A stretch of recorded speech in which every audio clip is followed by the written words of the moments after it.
Bienvenidos una semana más al podcast de la Cámara de Comercio Hispana de la Bahía de Tampa. Estamos aquí con Diane Cortés, con nuestra presidenta. Hoy vamos a hacer una cosa un poco en Spanglish, en español, en inglés, porque nuestro siguiente invitado, Pete Ambrosino, autor de este libro, ahora nos lo contará Diane, pero él, por supuesto, habla en inglés, ¿no? Absolutely. So now we are moving to English. Yeah. So this podcast is in English. Get ready. So we have an amazing guest today, and it's Peter Ambrosino.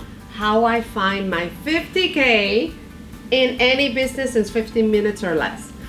But the podcast is not about the book itself only. It's about and we have only 15 minutes, not to make, no. But not only is going to be talking about all his experience, how he has helped so many people in business as well, but our upcoming seminar with Peter Ambrosino, April 8th, 2022, from 9 to 12 at the Entrepreneur Collaborative Center. You don't want to miss this opportunity, this event. There's a lot of information that he's going to bring today, so stay tuned. You're going to have fun, I promise. Let's talk with Pete, no? Peter Ambrosino, of course. No se lo pierdan. Let's do this. Vamos con ello. Today we have an interesting person, as we talked previously with Diane Cortés. We have here to Peter Ambrosino. Peter, welcome here to the Hispanic Chamber of Commerce of Tampa Bay, to our podcast. Thank you so much for having me. It's a pleasure. Peter, I'm thinking in some person who has his own business, or who is thinking in a new business, and he cannot wait. He cannot go alone, or he can, or maybe they can have some questions about how can I start, or how can I obtain more clients, or how can put my idea into a paper. This is the activity that you have, or that you can tell us about. What is a coach business? Sure. So, like we were just saying earlier, everybody wants to be a coach, right? They stamp themselves that I'm now this coach. Is for everything. Everybody's right. Yeah. So I have come from a place where I've been in business my entire life, from time I was 23 years old, and I've made all the mistakes, and I've been on paper bankrupt 3 times, restarted my business when I was $600,000 in debt, swimming, going, oh my God, how do I get myself out of this, right? So through that time, I discovered that, hey, you know what? I needed to reach out, and I needed to ask for help, and that's where I found my mentors, and we'll call them coaches and strategic, advisors and so forth. And I needed to reach out and find a way to get me out of this, because I wasn't going to go bankrupt. I didn't want to do that to my creditors and so forth, and I wanted my business to thrive. So I've been a student of business and personal development for about 13 years now, and with all the help that I got to get me debt-free, sold 2 successful businesses, one that we went from probably $300,000 a year to almost 1.2, 1.3 consistently by the time I got done with it, and then to move down here into our ideal location, and remain debt-free, and now I get to help others do the same. So what I do is I specialize in the strategy side and in the marketing piece. So I stick with being a strategic advisor for businesses, and I'm an author as well. So I written a couple books about it. The main one we're going to talk about. We'll talk a little bit about some of the things that I share today in business, and that's where I have the most impact. Finding those little areas that we can have compounding effects on their business. But first of all, people need to convert a good idea, or something leads, no, or some leads to a business. No? Yes. How can they do it? So the biggest challenges that most businesses have is finding new customers and increasing the revenue, right?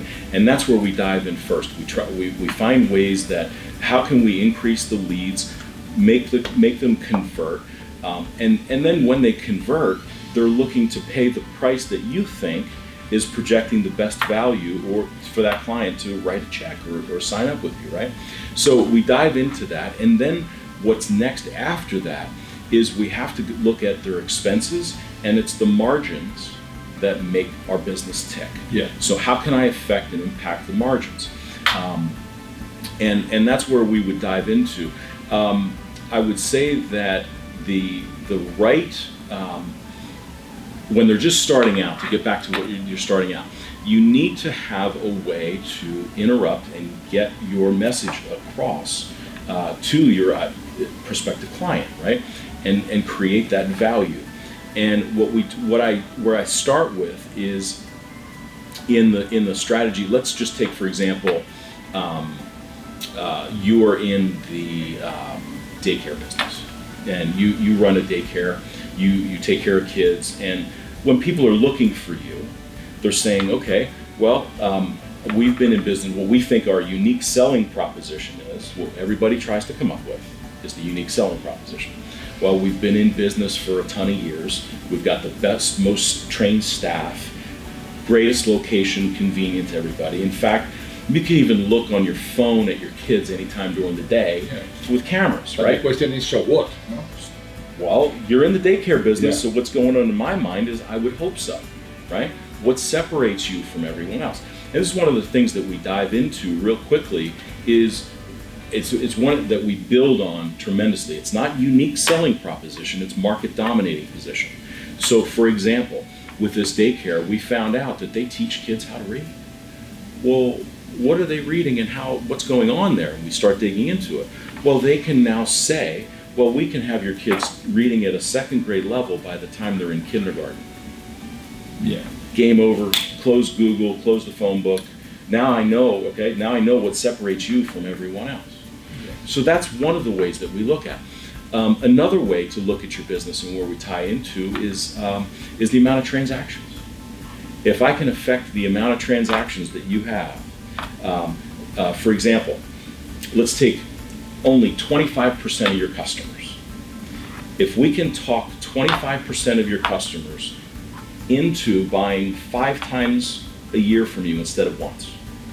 So a fourth of your customers buy 5 times a year instead of once. I've just doubled your business in that one move. How to do that? Only making that. Only doing that. Yeah. And only affecting 25% of your customers. The little tiny incremental changes that are easily done. Because what happens is the 80-20 rule kicks in. Yeah, this is you have your business, you have your idea, so you have your clients. What about the 80-20 rule? Typically, 20% of our efforts produce 80% of our revenue. We get so overwhelmed, and as a business owner, we get tunnel vision on what that could be because we've got all kinds of things coming at us. Everybody's pressing us to build our business in so many ways, right? We need to get laser focused on what that 20% is that's going to have the maximum impact on your business. And that's what's going to be fun about what we share in our seminar coming up. We're going to carve out these strategies. I have over 60 strategies that impact the 5 ways to grow a business. There's only 5. One of my teachers and mentors, and I don't know if you ever heard of Jay Abraham. You ever hear of Jay Abraham? He's the guy that years ago, if you remember the product Icy Hot, you know Icy Hot? Yeah. Okay. So Icy Hot was on the verge of going out. They were done. They were bankrupt, right? So Jay comes in and creates this compelling offer. Do you remember what the compelling offer was? It was the empty jar guarantee. Yeah. You remember the empty jar guarantee? Turn that business completely around. Yeah. So we dive into that, and that's what we're going to come into. That's the fourth step in the successful conversion equation, is having a compelling offer. So if we change your offer, we change everything about your business. So turn them around, because now they just removed risk. I have nothing to lose. Tell me about the 5 things. What are the 5 things? The 5 ways that Jay teaches are: we have to increase our leads, the amount of leads that we get. We have to increase the amount of leads that convert, so conversions. We have to increase the amount of transactions that we were talking about. If I can sell my client that already knows, loves, and trusts me more stuff, more times a year, I'm increasing my business. Mm-hmm. Now, most businesses are afraid of increasing prices. You're definitely afraid of increasing prices. I'm gonna scare my customers away. Yeah. Oh my God, I can't do that, right? What if I can morally and ethically increase prices, adding tons of value, which I'm going to share with everyone, how to create those opportunities and those little no-cost strategies. Because we're going to find what I care about most right now, with especially the chamber. The chamber is looking to add so much value. Most businesses have lost a ton of revenue since COVID, right? Yeah. They have. They're suffering right now. They're trying to figure it out. Now, yes. Right? So if there's a way that I can show you, share 8 strategies that you can recover $50,000 to $75,000 in 90 days or 120 days, that would be amazing, right? Yeah. You told us about the 80-20 rule. Yeah. But let me ask about the 8% of the time you are spending in the 20% of the revenue for the company. No, and you spend a lot of time and a lot of effort in some questions that they give no result for you. No? And you spend a lot of time making things for people that and they're spinning their wheels. Yeah. They're sitting there spinning their wheels, right?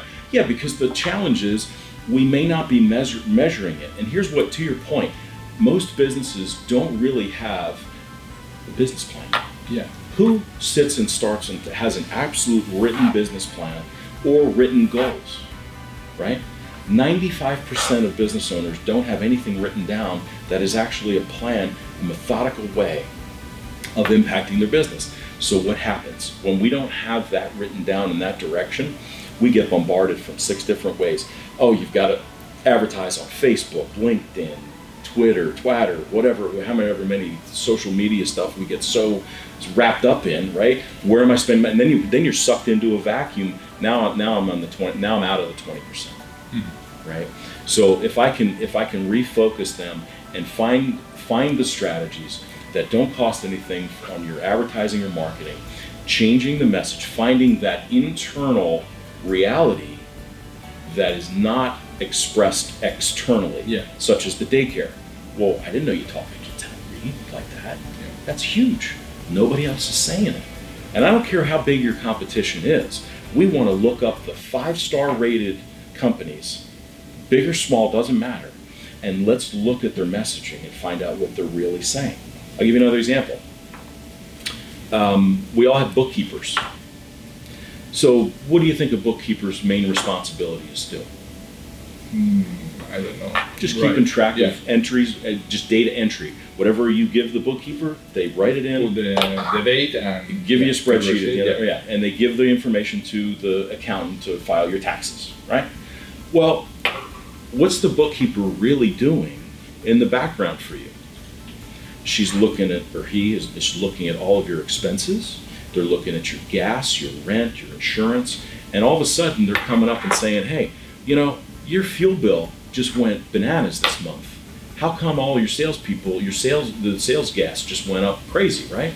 She's looking at your expenses and looking out for your bottom line, right? Because if she can find an expense that's out of line and you can correct it quickly, 100% of every dollar she finds goes directly to the profit.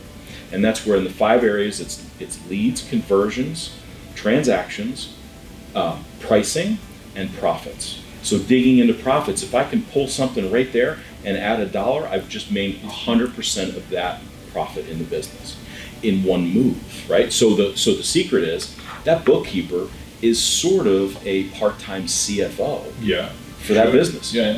Right? It's an amazing help for Do you think she's business. talking about it? Do you think she's talking about it and telling her clients, this is what I really do in the background? And I'm going to provide you, how about a cash flow statement? When's the last time you and your business have looked at a cash flow statement? Cash is the fuel, the blood of our business. When is it going to run out? How do I know? Well, I'm going to provide you a cash flow statement that's going to show you projected expenses month to month, and now you have your eyes on the gauges of your business. You know if you're driving I equate it to a race car. If I'm driving a race car around the track and it has no dashboard whatsoever, I can't see my oil pressure, I can't see my fuel tank, I can't see, right? What good is that, right? So these are areas that we can dive into any business and equate, okay, what are we really looking at? What are we measuring? and what kind of results are happening as a result of it. Let's talk about the seminar that we will have in April 8th. Very excited here in about Tampa. Yes. So what would we learn in this seminar? So what's really cool about the seminar is I take 8 of my strategies that I share in my book, and we actually show, and it's not a pump up rah strategy session. They're going to take away strategies that they can implement in their business immediately. That's going to have a minimum of 10% impact each strategy on their business. Compound that 10% interest, they're going to come out with massive value on how to increase and recover that $50,000 to $75,000 they lost. Mm-hmm. They're going to leave the seminar and know how they can actually turn that around and get it back into their bank account. So interesting. Yes, sir. That's what's going to be so much fun. Thank you for being here, Peter. It's a pleasure to talk about that for our audience, no, into the camera. And I hope to be here in April 8th to be in your seminar. Yeah? I'd love for you to be there, man. Absolutely. Thank you for being here. It's a pleasure being here, and I look forward to it. Thank you. You're welcome. What an amazing experience, Diane. Amazing. Yeah. Peter Ambrosino is an inspiration. And more than that, he knows business. So follow him, Peter Ambrosino. He can help your business a lot. And also as a personal individual, as a professional, he can help you a lot as well. He challenged me all the time. Actually, I was saying that he intimidates me a lot, but it's because he's so good. He knows what he's doing, and he has the best intention. He has a lot of experience. And I think he can make the right question at the right time. Absolutely, no? Absolutely. Why are you not doing that, no? Or something like that? Absolutely. So, as a reminder, April 8th, 2020, from 9 to 12 at the Entrepreneur Collaborative Center, that's in Ybor City. April 8th, he will be with the Hispanic Chamber of Commerce presenting. It will be an amazing seminar you do not want to miss. And of course, follow our podcast. Yeah. You can see our podcast at www.tampahispanichamber.com. And we are now in Spotify and where else? Google Podcasts, Apple Podcasts, all the platforms. So, no excuses. You can find us everywhere. So, also be part of this podcast. Sponsor. Be part of this interview. I guarantee you will be seen by thousands. So, join us. Bye-bye. See you care. next week. Bye. See you soon.